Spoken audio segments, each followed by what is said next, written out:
Salut à tous, cette vidéo n'est pas celle du live qu'on a enregistré ce mardi, c'est une version que j'ai réenregistrée. On avait eu pas mal de problèmes notamment avec le son et avec l'image qui déconnait un peu.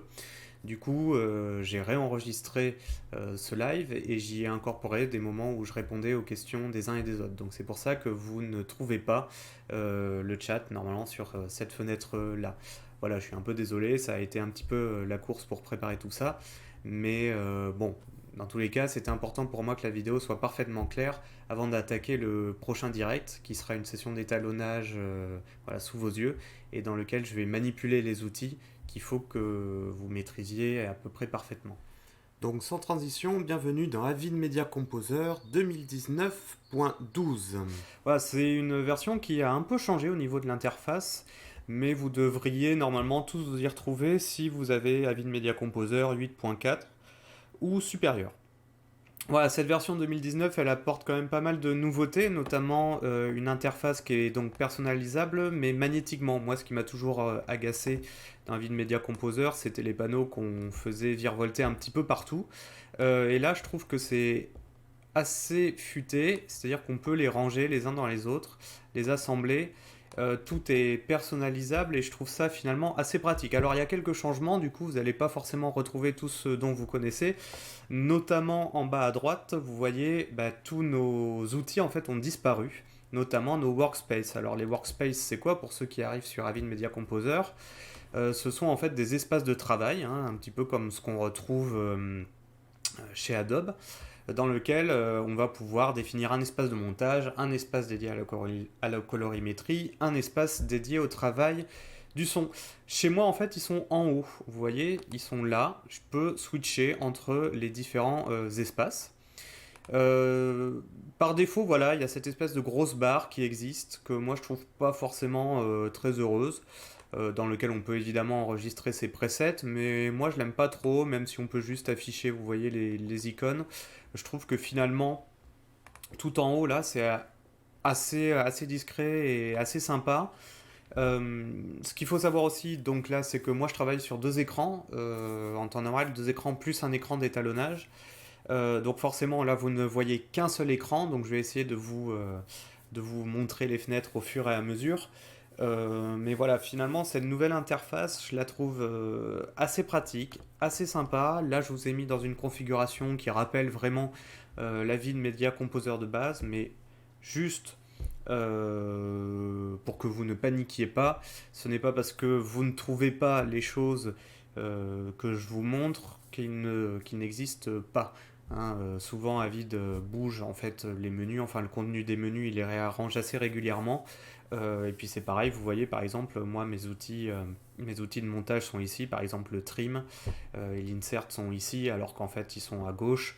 Et voilà, il y a pas mal de petites choses qui vont bouger, mais j'essaierai d'en tenir compte. Donc voilà, c'était un petit peu pour vous faire une petite présentation.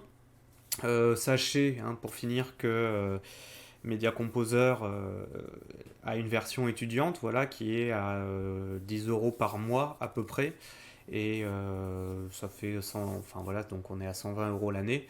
Et si vous achetez directement, c'est à 100 euros l'année. Alors je sais que ça peut vous paraître cher comme ça quand vous êtes étudiant ou enseignant pédagogique, hein, comme moi. Mais quand on répartit sur toute une année, ça fait quand même moins de 10 euros.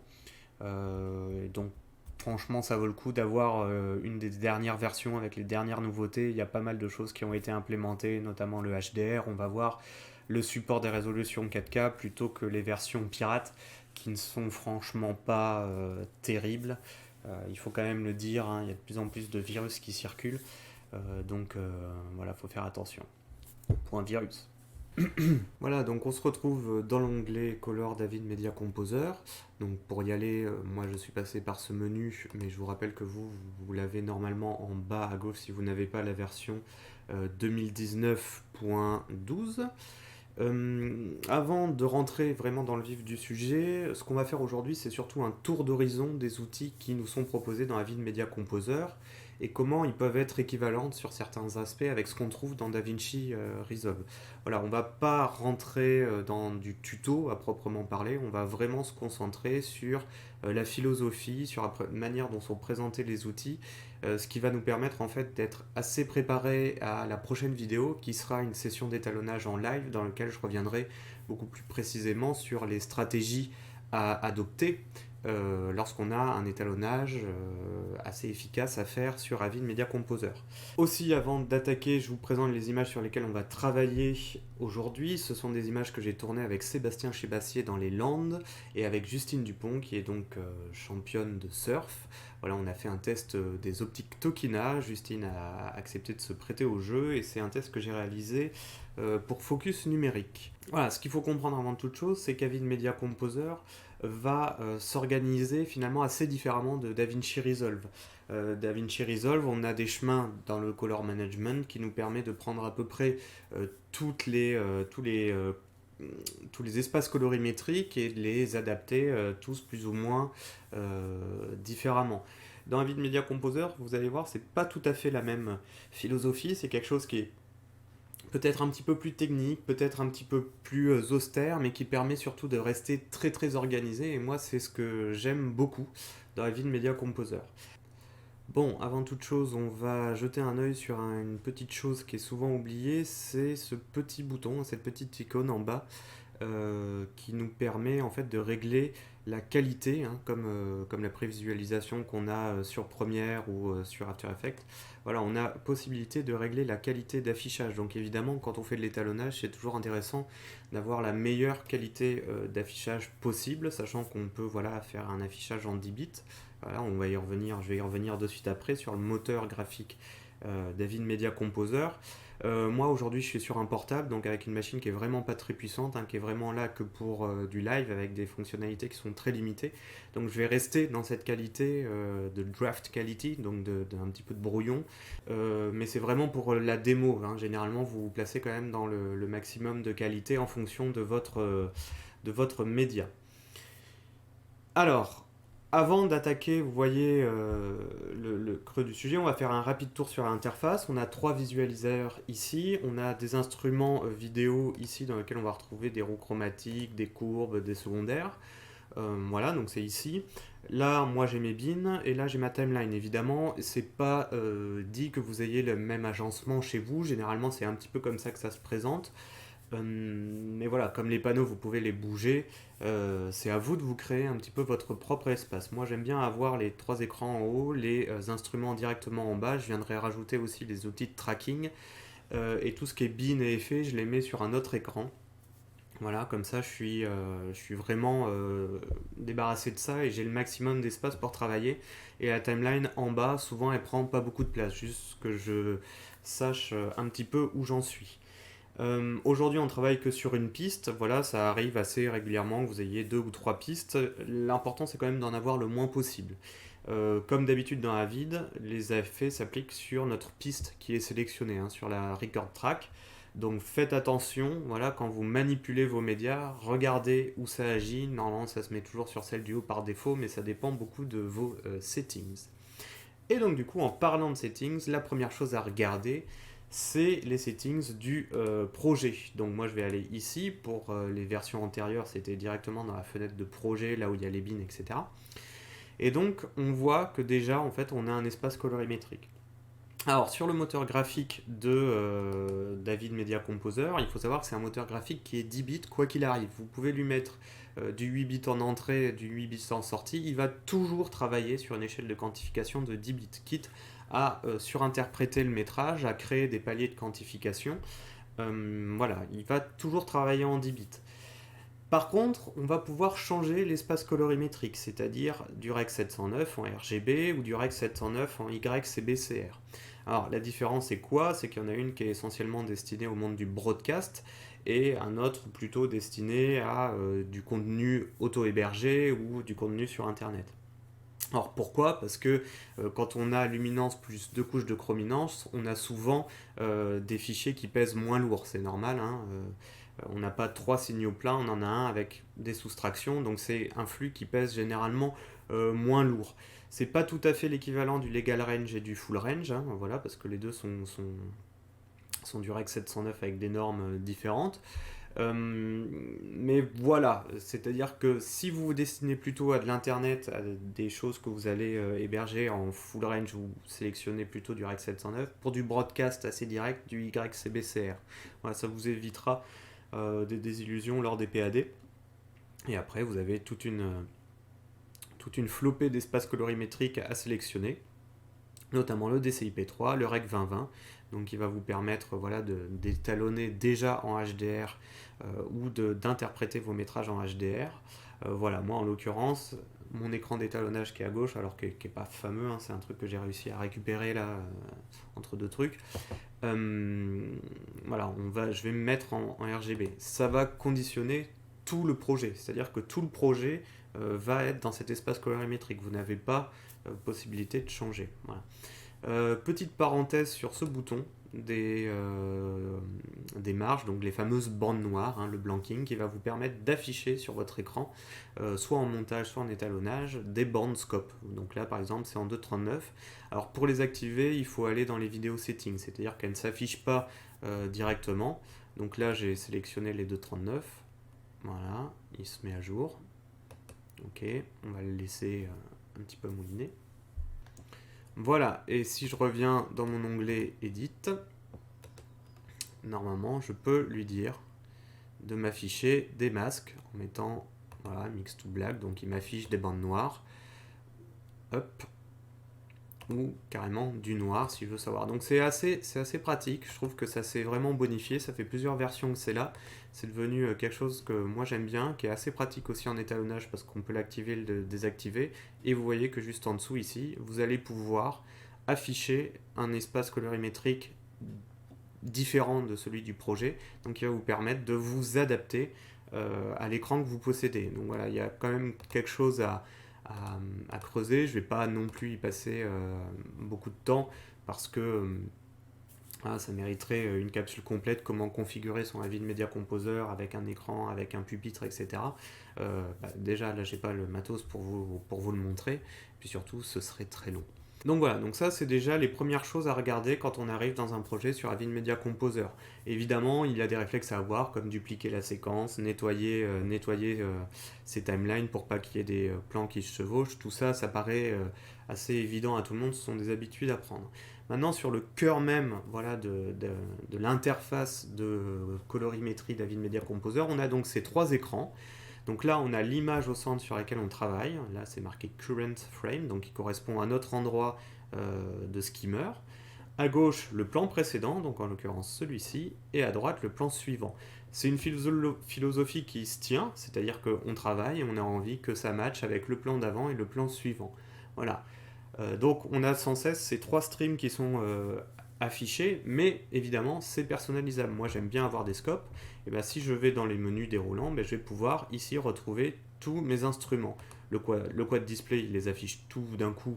Personnellement je trouve pas ça super utile parce que faut vraiment avoir de très bons yeux pour voir ce qui s'y passe, ça permet pas de travailler très finement, mais on va pouvoir les détailler, donc afficher par exemple une parade ici, à droite un vecteur scope. Voilà, tout ça c'est customisable. Et vous pouvez après afficher d'autres sources, donc soit la séquence entière, donc là je vais pouvoir me balader dans toute la séquence pour aller venir chercher quelque chose, soit une référence que vous allez définir. Voilà, donc si par exemple je clique sur référence, il va me prendre l'image courante, voilà, qui va me stocker en tant que référence, et si je vais sur un autre plan, vous voyez, la référence ne bouge pas et je peux la garder. Donc c'est très pratique quand on veut sauvegarder assez directement un étalonnage. Voilà, on clique sur référence et du coup ça la stocke quelque part. Et enfin, il y a quelque chose que je trouve finalement assez bien pensé et que les logiciels ne pensent pas toujours, c'est afficher l'avant-dernier plan. Donc en l'occurrence, si je clique, il va m'afficher ce plan-là ou le deuxième plan après. Ça sert à quoi? Ça sert particulièrement dans les champs contre champs, dans les interviews, à en fait afficher le même axe de caméra. Hein. Souvent on a un axe, un autre axe. Et bien afficher deux plans avant, ça va nous permettre de récupérer les mêmes axes et de s'assurer justement du raccord en fait entre ces axes. Voilà. Je vais vous donner voilà, plein d'outils qui sont assez bien pensés, je trouve. Généralement, me concernant, je mets souvent une parade à gauche et à droite, c'est là où je vais faire évoluer, soit mettre les références, soit mettre la séquence, soit mettre le vector scope. C'est plutôt celui de droite que moi, personnellement, je fais évoluer. C'est vous qui décidez, chacun a un petit peu ses méthodes, puis je vous rappelle que vous avez le command palette hein, qui vous permet de rajouter des boutons. Dans nos outils ici, en fait, tout va être assez organisé. On va retrouver des outils euh, qu'on retrouve en fait dans DaVinci Resolve. Hein, c'est assez clair. Donc ici, on va avoir nos primaires dans lesquels on va retrouver la teinte, la saturation, la brillance, le contraste, le gain, le gamma, le setup. Alors c'est légèrement différent que le lift gamma gain, mais ça fonctionne à peu près pareil. On va avoir le channels, c'est le RGB mixer de Resolve, hein, donc on va pouvoir travailler vraiment par canaux rouge, vert, bleu. Voilà, donc c'est réservé quand même à des utilisateurs assez confirmés. Les niveaux, voilà, qui est un outil assez spécifique à Media Composer. Alors vous, normalement, vous devriez avoir des histogrammes pleins. Voilà, donc moi, généralement, je trouve que ça bouffe quand même pas mal de ressources graphiques. Je suis sur un ordinateur portable, donc j'ai désactivé. Je vais vous montrer comment on customise un petit peu tout ça. Des courbes, hein, finalement assez classiques, que je trouve très parlantes. Hein, le rouge par rapport au cyan, le vert par rapport au magenta, le bleu par rapport au jaune, et une courbe master, donc de luminance plus de chrominance.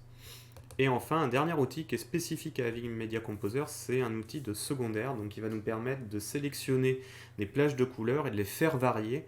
Donc c'est un espèce de qualifieur, un qualifieur de teinte, voilà, qui va permettre de remplacer. C'est très puissant et je trouve que c'est très malin une fois qu'on sait s'en servir. Mais avant de plonger dans tout ça, donc on va évidemment les regarder un petit peu tous ensemble, on va s'attarder en fait sur ce petit menu-là. Ce petit menu-là, il nous donne les niveaux d'étalonnage. Bien souvent, les gens qui commencent dans Avid Media Composer viennent foncer dans le logiciel, ils commencent à étalonner, hop, et ça y est, c'est parti. Alors qu'en fait, ça demande un petit peu d'organisation. Il faut bien comprendre en fait qu'on a trois niveaux d'étalonnage. Ces trois niveaux sont représentés ici par les trois sections du menu. On a tout ce qui va être source, tout ce qui va être programme et tout ce qui va être effet. Et ces trois niveaux vont conditionner en fait nos actions. La source, c'est quoi? Ça va être un petit peu notre niveau d'entrée, c'est-à-dire qu'on va venir travailler sur le matériel de base. Donc là, par exemple, je suis sur le source segment. Voilà, admettons, moi j'aime bien travailler avec les courbes. Hop, je prends une courbe. Alors, ça va toujours ramer un petit peu. Hein. Je suis quand même sur un portable. Voilà. Donc je prends une courbe, je l'applique. Qu'est-ce qu'on voit? Ici, on a un petit trait vert qui s'affiche à la base de notre clip, hein, de notre segment. Voilà, pour nous dire qu'on a fait un étalonnage. Bon, ça c'est le vert, c'est un étalonnage de source. La source, on a plusieurs possibilités. Soit étalonner par segment, comme je viens de faire. Alors segment, c'est quoi? C'est ce qui se passe entre un point in et un point out sur notre timeline. Voilà, donc on a un segment ici, un segment là, un segment là, un segment là. Voilà, c'est vraiment une continuité. D'accord, vous allez voir quelle est la différence avec le reste. Si je prends mon menu déroulant, je vais avoir la tape. La tape, c'est quoi? Ça va être la carte. Donc c'est la cassette, hein, évidemment, mais on ne travaille plus trop en cassette. Ça va être la carte. C'est-à-dire que quand vous avez des fichiers qui proviennent d'une même carte, eh ben, vous pouvez vouloir les étalonner tous de la même manière. Donc en sélectionnant en fait le source tape, vous allez appliquer un étalonnage. Dès que vous allez faire une correction, ça va corriger de la même manière tous les clips sur la timeline qui appartiennent à cette même carte. Forcément, pour ça, il faut renseigner l'onglet Tape quand vous rentrez vos fichiers. Donc en l'occurrence, moi, ils ne le sont pas. Mais ça pourrait être très intéressant, justement, si vous avez déjà prévu pendant votre montage d'étalonner par cassette, de renseigner vos clips soit par caméra, soit par carte, soit par ces indications de tape. Voilà, là, j'ai surtout de la FS5, mais si on continue, on voit par exemple ici que j'ai de l'Alpha 7 qui est venu se compenser. Je pourrais dire, ben voilà, tous ceux de la FS5 qui viennent de cette carte-là, je vais les étalonner d'une manière, et tous ceux qui viennent de l'Alpha 7, je vais les étalonner d'une autre manière. Voilà. Donc le source tape, c'est ça. Vous avez le source clip name qui va vous permettre d'étalonner de la même manière tous les plans sur la timeline qui appartiennent au même clip. Alors pour le coup j'en ai sur la timeline, c'est-à-dire que vous faites un montage, vous étalonnez, vous coupez, et vous allez avoir ben voilà, le plan par exemple ici qui va nous servir de plan de coupe qui va venir plusieurs fois euh, dans notre timeline. Bon, ben plutôt que d'étalonner et de copier et de coller, voilà, et puis s'il y a une retouche à faire, il va falloir à nouveau copier, coller. Et ben en fait, si vous sélectionnez le source clip name, voilà, vous faites votre correction. Là, on va faire une correction assez rapide, on va faire une courbe. Voilà. On va rajouter un tout petit peu de saturation. Voilà. Donc ce qu'on voit, c'est que j'ai effectivement mon segment vert qui vient ici se rajouter, mais je vais l'avoir aussi ici, et probablement derrière ma tronche. Voilà, hop, si je tire un peu, ici. Voilà, donc vous voyez, ces trois plans appartiennent en fait au même clip, au même source clip. Et bien en étalonnant un, et ben je vais venir corriger les deux autres. Donc si je vais par exemple sur celui-là, ben je retrouve ma courbe, je retrouve ma saturation, et je peux très bien venir euh, corriger celui-là. Donc on va aller à 91. Voilà. Et quand je vais sur un autre plan, ben je retrouve ici mon 91, ici mon 91. Et si j'affiche un autre plan, voilà, par exemple celui-là, vous allez voir que dans mes... voilà, le temps que ça s'update un peu, j'ai plus la même correction. Donc c'est assez intéressant, souvent quand vous avez des plans qui se répètent, de les travailler comme ça par groupe. C'est assez rapide, c'est plus facile, je trouve, que les liens dans DaVinci. Et évidemment, vous avez d'autres options, donc étalonné par master clip, étalonné par subclip. Voilà.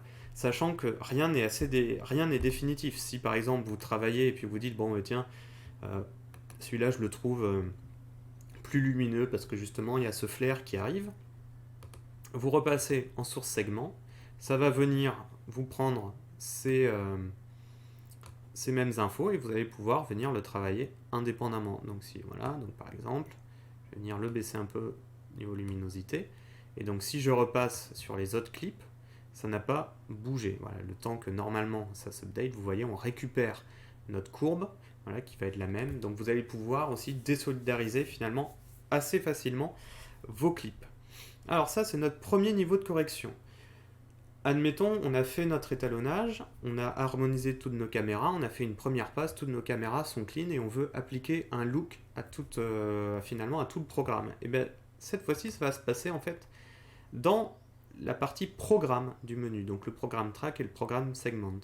Le programme segment, si je le fais, donc admettons, ici on a fait une correction, je veux rajouter, je sais pas moi, je sais pas trop, on va dire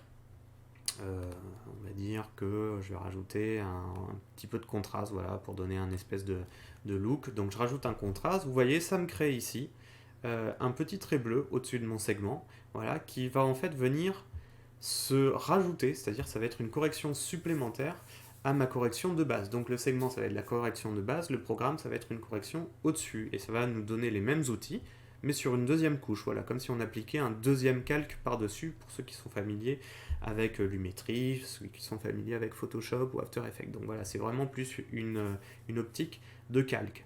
Donc là, ça nous l'applique sur un segment, mais qu'est-ce qui se passe quand on veut appliquer le même look? Voilà, admettons qu'on applique une lutte ou un look voilà, qu'on a construit sur tout le programme. Bah, tout simplement ici, on va se mettre, au lieu de se mettre en segment, on va se mettre en track. Et donc à partir de là, tout ce qui va être notre track va pouvoir s'appliquer, vous voyez, hop, à l'ensemble du programme. Et donc si je dézoome un peu sur ma timeline, je vois bien que ça s'est appliqué sur tous mes clips. Donc c'est un outil qui est finalement assez puissant. C'est pareil si vous avez une correction à faire. Si après une première vision, vous avez un réel qui vous dit ah ben non, je trouve que tout l'ensemble est trop rouge, ben plutôt justement que de reprendre tous vos clips un par un, de tout compenser, ben vous pouvez utiliser le programme Track qui va vous permettre justement de rajouter une couche par-dessus. Et évidemment, c'est comme le segment, si vous voulez modifier plan par plan, vous repassez en segment, ça vous conserve vos paramètres, et du coup vous allez pouvoir modifier tout ça. Le dernier onglet, c'est en fait le CC Effect. Le CC Effect, ça va vous appliquer un effet. Voilà, si j'affiche, qui d'ailleurs elle est là, elle est sur ma deuxième fenêtre, vous savez que ici, là, dans l'effet palette, vous avez le Color Correction Preset. Donc vous avez des presets voilà, que vous pouvez déjà appliquer dans votre palette. Voilà. Et bien, vous pouvez aussi créer vos propres effets. Donc, par exemple, si j'ai envie de teindre un petit peu mes hautes lumières, voilà, dans quelque chose qui est un petit peu crème, voilà, un petit peu vert, voilà, très bien, je les ai éteintes. Et bien, vous voyez ici, ça va me créer un petit onglet d'effets. Et c'est la dernière couche qui va venir se superposer à toutes les autres, voilà, qui va me permettre de rajouter un ultime détail. Alors, ça peut être colorer les hautes lumières, ça peut très bien être un masque, ça peut très bien être du vignettage, ça peut très bien être une patate, voilà, ça peut être pas mal de choses. Et ça peut être aussi une lutte. Ce qu'il faut savoir, hein, c'est que vous savez, moi je suis pas très fan des luttes, je trouve que souvent on les utilise sans trop savoir ce qu'il y a dedans. Mais dans Avid Media Composer, justement, je trouve que ça permet très peu d'erreurs parce qu'on est obligé vraiment de maîtriser son matériel pour savoir ce qu'on met dedans, comment ça réagit et pour vraiment tout comprendre. Sinon, on est assez vite perdu. Donc, je vais quand même vous le montrer. Je vous renvoie quand même vers la vidéo que l'on avait tournée sur DaVinci Resolve sur l'utilité des luttes. On peut appliquer des luttes dans Avid Media Composer. J'ai vu pas mal de tutos sur YouTube qui en parlaient et pas toujours de manière très, on va dire, très exhaustive. La première chose pour appliquer une lutte, en fait, c'est qu'on va venir sélectionner notre clip. Donc là, on va dire, je vais aller chercher le clip 40, c'est pas le plan le plus intéressant. Donc là, on va dire que je vais aller chercher le clip 55. Hop, et je vais aller dans mon bin, chercher le clip 55. Voilà.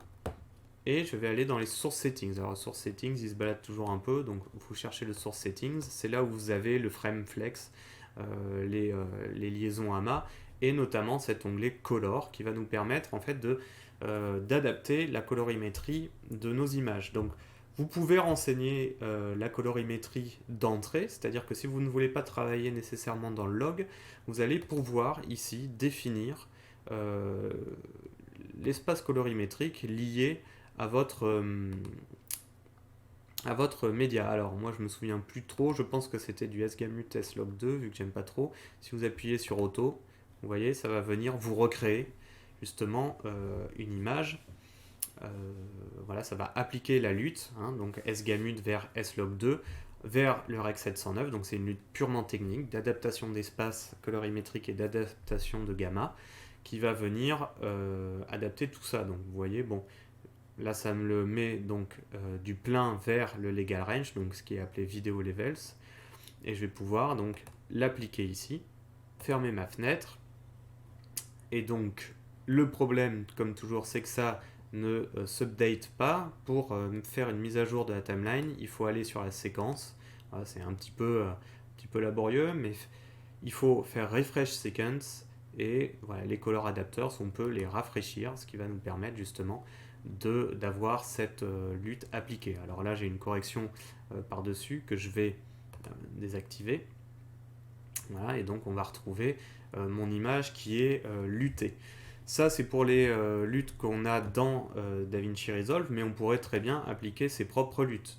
Hein, si je retourne dans le Source Settings, voilà, vous avez ici le Color Management Settings dans lequel vous allez pouvoir insérer, en fait, sélectionner une lutte, aller chercher dans vos fichiers, insérer une lutte, vérifier la manière dont elle est adaptée, et surtout, quelque chose que je trouve finalement assez intelligent, définir si vous voulez l'installer soit pour le projet, soit pour tous les utilisateurs de Media Composer sur votre ordi. Donc voilà, c'est vrai que tout le monde a tendance à dire ouais bah, je vais la mettre à tout le monde, mais ça peut créer des listes énormes de luttes et vous allez voir il y en a déjà pas mal.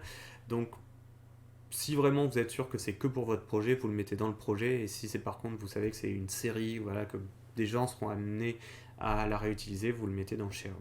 Ok, donc vous le sélectionnez, voilà, vous fermez, et après vous allez pouvoir ici là utiliser les luttes d'utilisateurs et donc retrouver les luttes que vous avez installées. Donc là en l'occurrence, moi j'ai une lutte. Si je l'applique, vous voyez, ça me donne par exemple un look. Et ça se cumule à ma lutte technique. Vous allez pouvoir cumuler comme ça les luttes. Et justement, ça permet d'être assez organisé pour justement éviter tous les problèmes d'espace d'entrée, d'espace de sortie, de voir ce qui marche ou pas. Pourquoi ? Tout simplement parce que là, moi, c'est une lutte qui est adaptée justement Alors pas du rec 2020 comme c'était marqué au départ, mais à une lutte en rec 709, voilà, donc qui adapte le rec 709. Donc si je supprime en fait toutes mes luttes et que j'applique directement ma lutte normale, bon, ça donne un rendu qui n'est pas très joli, qui manque de couleur. Voilà. Donc, hop, je vais pouvoir rajouter mes luttes et je vais pouvoir les cumuler. Donc il y a vraiment un chemin qui est assez logique, voilà, qu'on va pouvoir appliquer et mettre. Et une fois qu'on a fait ça, il faut encore une fois pas oublier de rafraîchir les couleurs. Donc vous voyez, voilà, moi ça me donne un espèce de look. Et tout l'étalonnage évidemment qu'on va venir faire va partir en fait de cette lutte. Donc on revient au problème que j'ai énoncé dans la vidéo précédente, c'est si on lutte en amont, ben, du coup, est-ce qu'on va venir pouvoir récupérer par exemple cette zone ici qui est brûlée? Bah non, pas nécessairement, parce qu'en fait on va venir travailler sur ce brûlé là. Vous voyez qu'on voit ici là, qui est déjà clippé, et on va pas pouvoir récupérer grand chose. Vous voyez, bon en plus il va venir adapter toujours, donc si je baisse, vous voyez, tout est brûlé toujours. On a toujours cette zone qui est brûlée, peu importe la latitude qu'on avait au départ. Donc cet onglet Color Settings, il est quand même Source Settings, il est quand même à utiliser avec une certaine parcimonie. Voilà, donc bon, moi généralement, là on va revenir à quelque chose d'assez neutre. Voilà, toujours pareil, je rafraîchis ma séquence. Ok. Voilà, je vais revenir à un média de base et je vais vous montrer une deuxième technique pour montrer les luttes qui donc du coup n'a pas la même portée. C'est-à-dire que nous, là, je vous ai montré la lutte en entrée, donc vraiment quelque chose qui est finalement assez destructif. Et si on prend notre effect palette, voilà, qui est ici, dans l'onglet image, vous avez la lutte, ici. Et donc cette lutte-là, si vous l'appliquez, d'accord, hop, vous allez dans l'effect editor, voilà, qui moi a dû s'afficher quelque part, voilà, ici. Donc l'effect editor, hein, c'est quoi? C'est tout simplement le panneau qui va vous permettre de régler du coup votre effet, insérer des images clés, donc qui va vous permettre de les varier. Donc c'est pour ça que c'est assez intéressant d'appliquer des fois des étalonnages en effet pour pouvoir justement faire varier par des images clés. Donc vous voyez, la color lutte, elle va venir se rajouter du coup sur notre color correction, donc vraiment en dernier. Et donc on va pouvoir venir sélectionner parmi la grande bibliothèque de lutte celle qu'on a envie d'utiliser. Donc c'est plutôt utile en effet pour appliquer des looks. Voilà, on va plutôt réserver les luttes techniques dans le source settings et on va plutôt utiliser l'effet pour appliquer des luttes de look. Voilà, et donc si par exemple je vais rechercher hop, ma lutte précédente, vous voyez, elle s'applique, mais par contre elle va s'appliquer après du coup ma correction colorimétrique. Donc si je retourne, donc là on commence à avoir un peu beaucoup de panneaux, si je retourne du coup dans mon étalonnage et que je vais étalonner mon segment, voilà, donc je retourne dans le segment, ça on va le fermer aussi, mais vous allez voir, hop, si je baisse les hautes lumières, bah, je récupère la dynamique que j'avais à la base sans perdre la lutte. Donc voilà, donc il faut vraiment se méfier, encore une fois, quand vous regardez des vidéos sur internet, quand on vous dit ouais, appliquer une lutte, il y a deux manières différentes, c'est pas vrai, c'est pas la même manière. Voilà, ce sont deux choses qui sont très différentes. Ça ne veut pas dire que c'est faux ce qu'on vous a dit, mais ça donne pas une réalité très pratique. Donc voilà, moi ce que j'aime bien généralement, ça va être d'utiliser cet effet de lutte pour des luttes de look que je vais placer sur un filler à la fin de mon étalonnage. Voilà, je me dis bon, ben, j'ai bien harmonisé toutes mes caméras, je vais appliquer une lutte sur l'ensemble de mon programme avec cet effet-là qui va venir s'appliquer de manière uniforme sur toute ma timeline et je vais pouvoir après venir régler tout ça.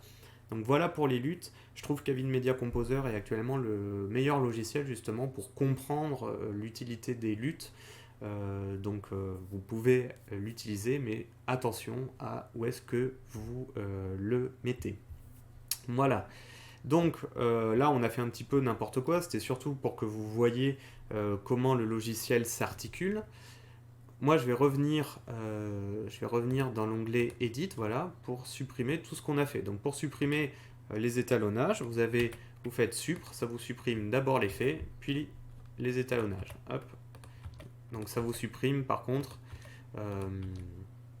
tout d'un coup, hein. Donc voilà, faut faire attention.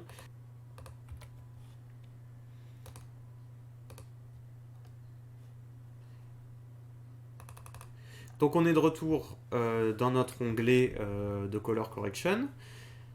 Alors, il faut savoir que rien n'est destructif, d'accord? Rien n'est destructif dans notre étalonnage, donc si on fait une bêtise, pas de panique, on peut toujours revenir en arrière. C'est pas parce qu'on ne voit pas des nodes se balader comme on a sur DaVinci Resolve qu'en fait c'est figé dans le marbre. Mais il faut être organisé. Vous voyez, si je fais une correction, voilà, hop, je fais quelque chose.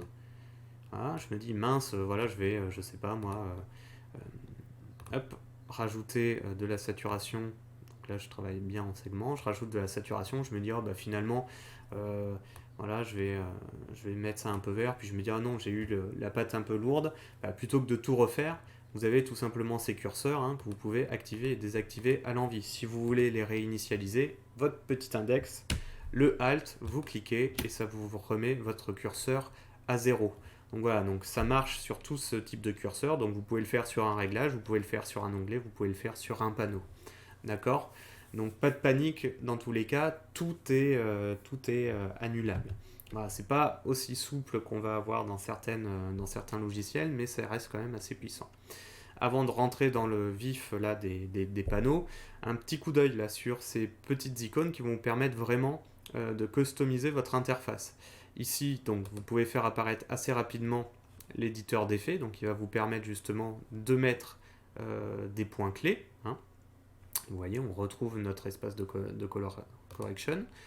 Vous pouvez créer des templates. Hein. On a vu, donc si je vous ramène la palette ici, hein, vous avez de nombreux presets que vous pouvez mettre là, que vous pouvez mettre dans Images. À noter aussi que vous pouvez vous créer des bins de presets. Moi j'aime bien fonctionner par bin, d'ailleurs je sais même il y a un moment on ne pouvait plus les mettre dans les effets ici. Mais voilà, créer des bins avec vos effets, comme ça vous pouvez exporter ces bins, les donner à d'autres personnes. Donc si vous travaillez à plusieurs sur un même film, c'est quand même assez intéressant d'enregistrer voilà, ces templates dans des bins. Ça n'a rien à voir avec ces presets là, donc là c'est des presets que vous pouvez stocker. Je crois que c'est quand on appuie sur Alt voilà, et qu'on clique, ça va venir vous stocker du coup votre étalonnage, hein, donc tout ça, et vous allez pouvoir l'appliquer. Alors je vais peut-être prendre un autre plan. Voilà, on a déjà vu les feuilles de chaîne. Voilà, et là si j'appuie ici, vous voyez, voilà, ça va vous appliquer le même étalonnage. Voilà, vous voyez, et ça va mettre ça. Donc beaucoup de gens utilisent voilà, ces C8, etc. Bon, c'est pas. Voilà, il y en a que 8, donc on devient assez bloqué. Sachez que vous pouvez voilà, créer vos templates ici. Ici, vous avez un accès directement aux settings. Toujours regarder les settings quand on arrive sur, voilà, sur un projet. Hein, un projet, pas seulement sur un ordi. Vous pouvez définir les onglets que vous faites apparaître. Donc si par exemple j'utilise rarement le channels, je peux dire bon ben voilà, on s'en va. Donc bon, c'est vrai que moi je les utilise assez régulièrement tous, mais les channels c'est pas forcément ce que j'ai.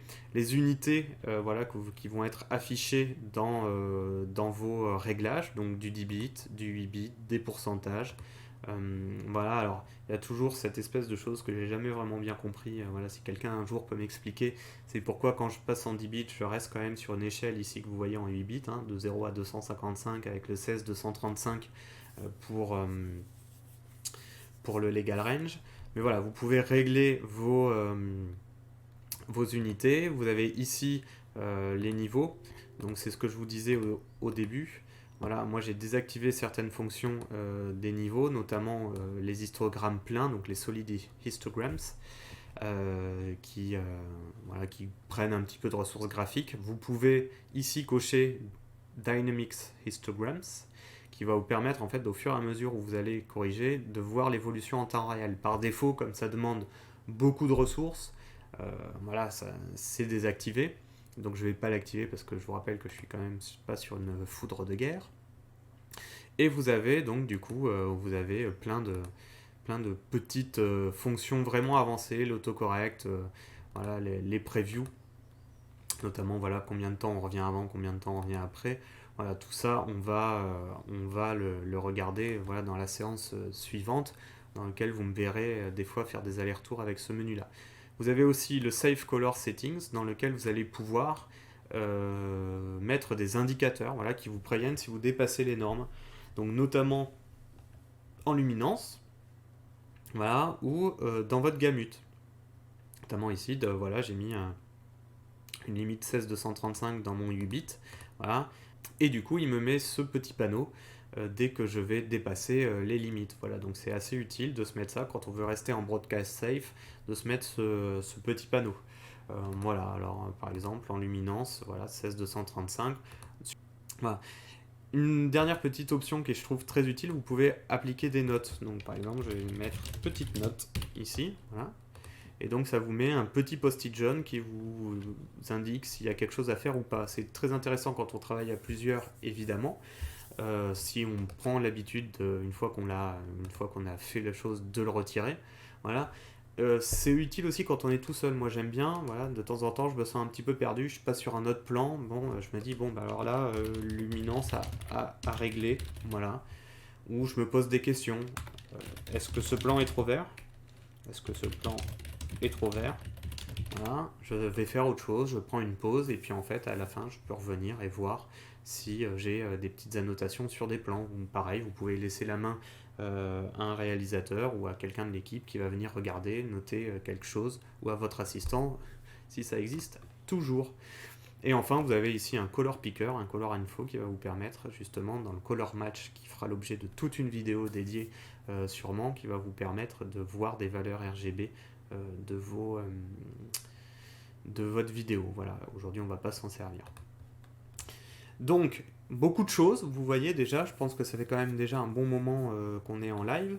Maintenant, on va rentrer vraiment dans les outils, voilà, qui vont être assez éloquents.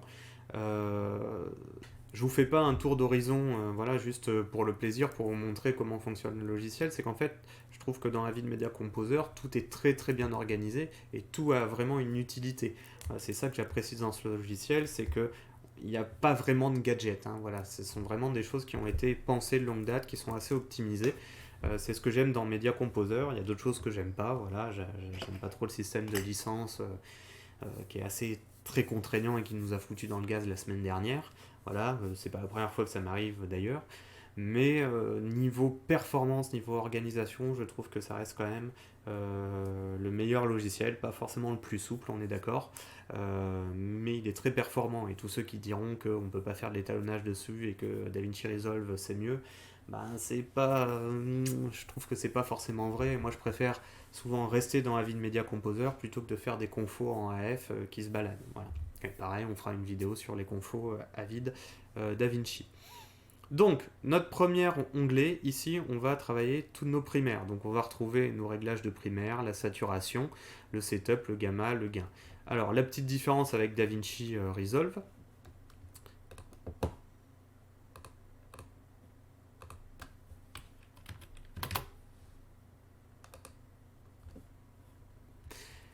Alors, la petite différence avec DaVinci Resolve, c'est qu'en fait, notre setup n'est pas le lift de notre Resolve. Le lift, vous savez, c'est quand vous tirez votre signal par le bas. En fait, le setup, c'est vous allez bouger tout le signal d'un coup. Alors ici, c'est pas forcément très évident parce que du coup, en fait,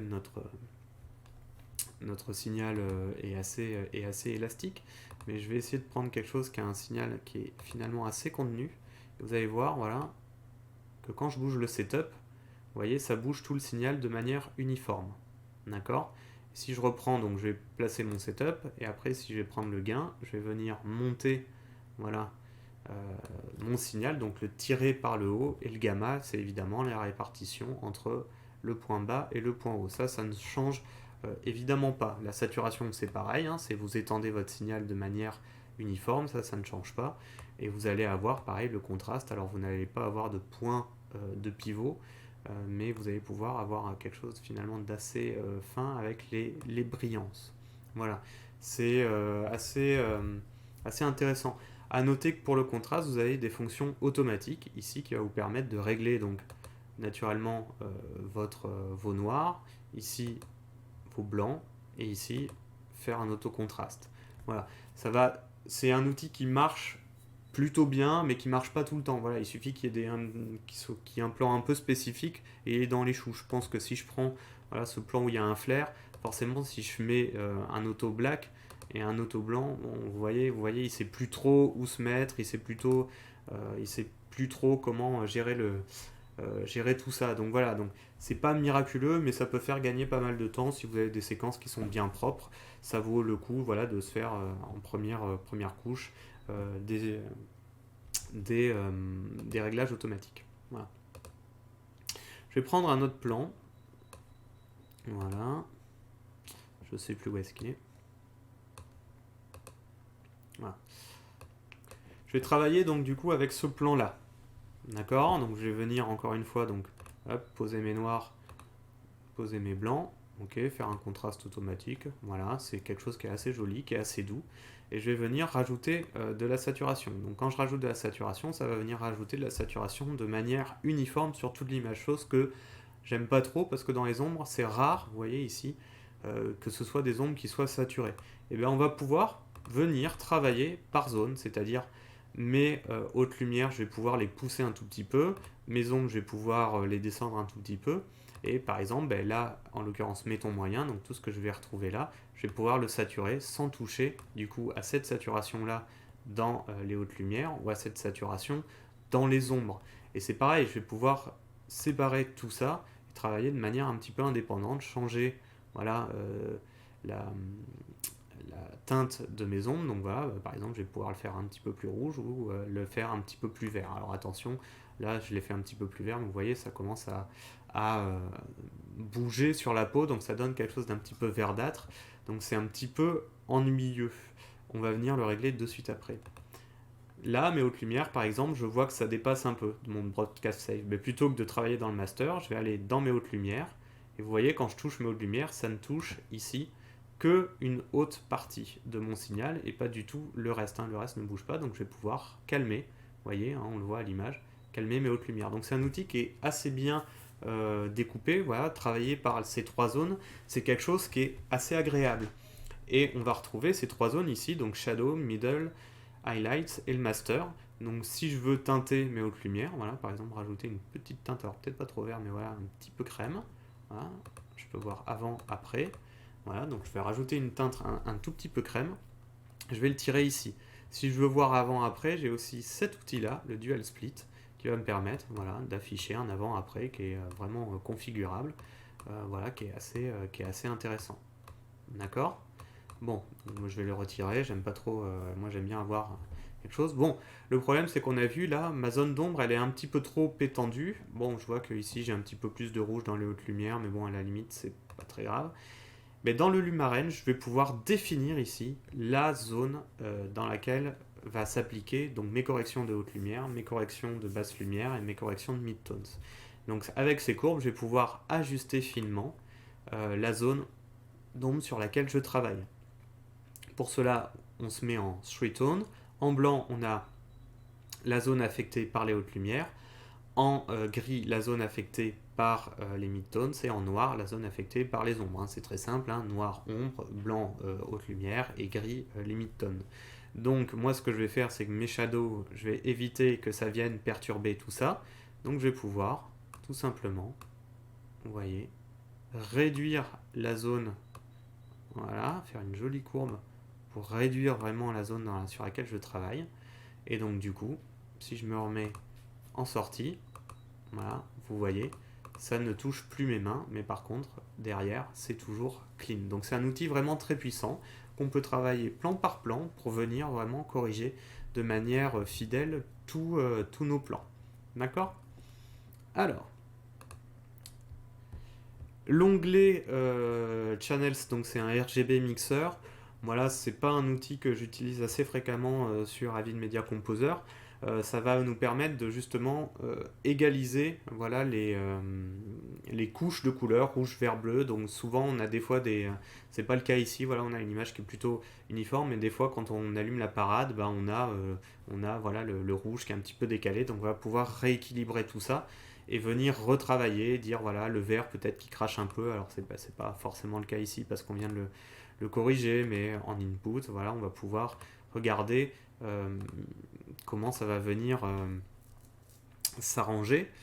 Voilà, bon, là en l'occurrence, notre image n'en a pas beaucoup besoin. Donc l'onglet niveau, il va nous permettre en fait de définir une sorte de gamma, voilà, de manière un petit peu plus précise. Donc vous avez toujours qu'un seul point et ça va vous permettre de travailler un petit peu la répartition de la luminance dans notre image. Alors cette luminance, elle est couplée dans l'onglet master avec la colorimétrie. Voilà, si vous voulez toucher que la luminance, vous avez l'onglet Luma ici. Et vous allez pouvoir comme ça travailler couche par couche et définir la densité, donc c'est vraiment un outil qui est issu de la pellicule, la densité de vos réglages avec cette courbe là. Vous n'allez pas pouvoir faire des courbes en S, ce pas des courbes de contraste, ce sont juste des courbes de densité, donc il va vous permettre de donner un certain poids à certains éléments de votre image. Donc si par exemple je trouve que le rouge manque un petit peu de présence, voilà, je vais pouvoir hausser légèrement, vous voyez, donc ça rehausse mon signal ici à gauche. Voilà, bon, en l'occurrence j'avais une image qui était assez harmonieuse, assez crème, donc je vais pouvoir le désactiver. Voilà. Après, vous avez l'onglet classique des courbes, hein, qui vont vous permettre de créer voilà, des courbes de contraste dans le master, de baisser légèrement, voilà, par exemple, le rouge dans les ombres. Ok. Alors là, évidemment, voilà, de créer vraiment un look. Voilà, d'en remettre un petit peu plus en haut, voilà. De casser un petit peu ce qu'on vient de faire. Hop. Alors, évidemment, à la souris, c'est pas très pratique. Voilà. Et de garder quand même quelque chose, finalement.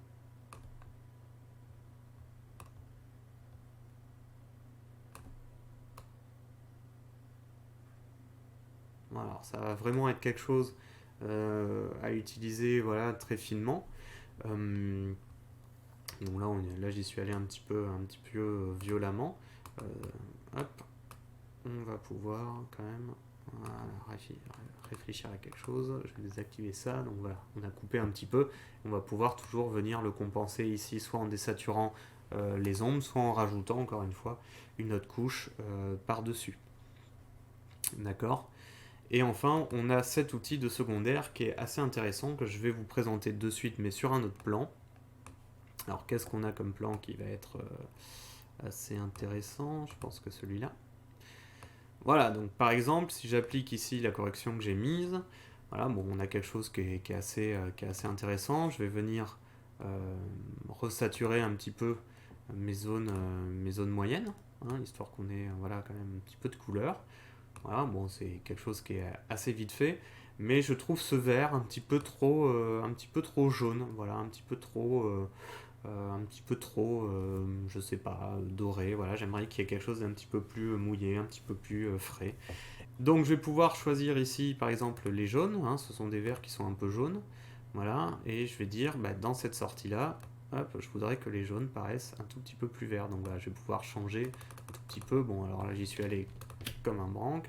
Et voilà, je vais dire par exemple, je voudrais que ce soit à moins 65, qui soit un tout petit peu plus vert. Et donc, comme on voit, ça va bouger ici tous les jaunes d'un coup. Donc effectivement, donc ça permet de changer son feuillage. Là, j'ai remis tout à zéro. Ça va nous permettre aussi de changer des couleurs, par exemple la couleur de ce blason bleu. Donc avec la pipette ici que j'ai sélectionnée ici, je vais venir sélectionner cette zone bleue. Par défaut, il va me créer une image grise qui va me montrer en fait ce sur quoi je travaille. Et moi, je veux changer juste ce blason et pas le haut de l'épaule, hein, qu'on voit ici là, qui a sélectionné le bleu. Et bien à gauche ici, je vais avoir toutes mes fonctions d'entrée et ici, je vais avoir toutes mes fonctions de sortie. Donc je vais d'abord affiner la zone sur laquelle je travaille, donc faire sauter un petit peu tout ça, donc régler en fait ce que je veux. Donc je pense que là, c'est un problème de saturation, hein. Si je décoche le isolate qui est juste ici, ça me remet à l'image. Je vois qu'en fait, c'est venu, il y a une espèce de caste de bleu voilà, qui est venu se mettre ici. Voilà, mais c'est pas le même bleu, il n'est pas aussi saturé que ce bleu-là. Donc ce que je vais faire, c'est que je vais diminuer légèrement ma saturation en entrée. Alors hop, sauf que là je l'ai remonté, voilà. Donc ça m'a fait sauter ma saturation et ça ne m'a conservé que ce que j'ai là. Voilà. Et si je veux faire bouger d'autres éléments, donc par exemple dire bah tiens je voudrais que ce soit quelque chose qui soit plus bleu, voilà, qui soit plus dans cette teinte, je vais pouvoir bouger mon curseur ici. Et pareil, je vais pouvoir étendre la, la dynamique en fait de notre teinte, et sélectionner des bleus plus ou moins purs. Donc là je l'ai légèrement étendu. Et pareil, la largeur de la saturation. Donc là nous c'est pas trop ce qui nous intéresse vu que justement on avait des problèmes de pollution de saturation. Donc je vais le baisser un tout petit peu. Et vous avez une certaine tolérance, donc la softness et la tolérance de votre correction, voilà, qui était pas mal depuis le début. Ah bon, c'est quelque chose d'assez facile. Et donc, en sortie, on va pouvoir dire, bah, j'aimerais changer, là j'ai sélectionné ce bleu, j'ai pas envie qu'il soit bleu, en fait j'ai envie qu'il soit, voilà, violet, de la couleur David. Et si je retire le isolate, bah, vous voyez, ça me l'a changé. Alors pas parfaitement, hein, on voit qu'il y a encore des choses, donc on va peut-être pouvoir retoucher légèrement la softness. Voilà, on voit que c'est venu polluer ça. Mais voilà, on a quelque chose d'un petit peu plus violet qui va nous permettre de changer sans changer le reste. A noter que vous pouvez donc du coup, hein, comme je vous l'ai dit, euh, régler ça sur 12 niveaux, hein, donc vous avez 12 possibilités différentes, les couleurs normales, voilà, plus 6 pré-réglages de pipettes qui sont quand même assez intéressants. Voilà, et vous pouvez évidemment le désactiver sans perdre votre réglage si jamais vous en avez fait un sans avoir et que vous voulez changer, vous voulez le désactiver sans avoir à toucher ce que vous avez fait, plutôt que de désactiver tout votre réglage en haut, vous pouvez les désactiver individuellement. Voilà, donc c'est un outil qui est assez puissant, que moi j'aime bien. Alors comment faudrait faire maintenant pour travailler tout ça, on va dire dans un masque, voilà, parce que le problème là que j'ai c'est vraiment le problème du masque, voilà, je veux pas que ça se soit affecté par mon violet. Donc je me mets en CC Effect et je vais venir ici dessiner en fait un masque. Donc ça c'est une nouveauté qu'il y a dans la version 2019, avant il fallait passer par un effet prédéfini, mais donc moi j'ai gardé cette habitude de le mettre voilà en effet, j'aime bien que tous ces trucs très précis soient mis dans les effets, c'est-à-dire dans la dernière couche d'étalonnage. Voilà, c'est quelque chose que je trouve très organisé, qu'on peut facilement retirer. Donc là il y a un panneau qui est directement intégré, c'est quand même beaucoup plus commode, et on va venir dessiner ici la zone sur laquelle on veut travailler. Alors il faut le faire avant, voilà, avant de faire sa correction, parce que sinon ça ne marche pas. Voilà, et donc dans ce masque là, je vais venir sélectionner voilà mon bleu. Alors si on fait isolate, vous voyez, c'est un peu le défaut, c'est que ça ne m'en remet pas tout ça, donc je vois pas ce que ça touche, mais a priori ça devrait être bon, donc je vais toucher la saturation, voilà. Je vais venir appliquer mon changement, je vais venir augmenter un tout petit peu la taille de la saturation, histoire d'être bien sûr que je l'ai. Et voilà, normalement, voilà, donc si on décoche le Show Results, on retrouve ce qu'on a à faire, et sinon, ça nous montre tout le truc. Et on va pouvoir appliquer ici un tracker, voilà, donc qui va nous ouvrir une fenêtre de tracking qui, moi, normalement, est là. Voilà, donc je suis venu la mettre ici. Donc,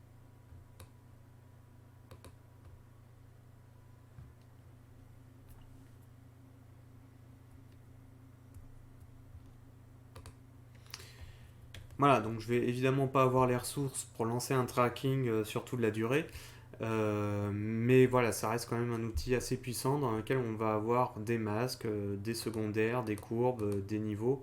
Voilà, donc on a fait quand même un grand tour d'horizon de tout ce qu'il était possible d'avoir dans Avid Media Composer. Donc pensez bien, voilà, si vous avez des questions, à me les envoyer par mail ou à me les laisser en commentaire pour que je puisse y répondre. Mais vous voyez, il y a quand même de quoi faire, il y a de quoi s'amuser et de faire des choses qui sont finalement assez précises.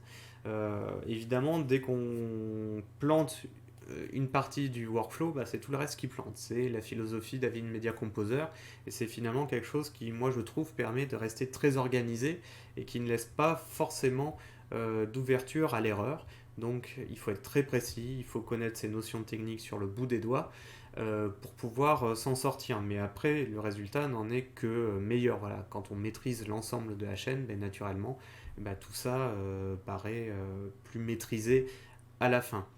Voilà, n'hésitez pas à me poser les questions. J'y répondrai ensuite et puis on se retrouve voilà, probablement jeudi pour une session d'étalonnage en live où je vous montrerai un petit peu tous ces outils, mais cette fois-ci dans une optique de travail. Voilà.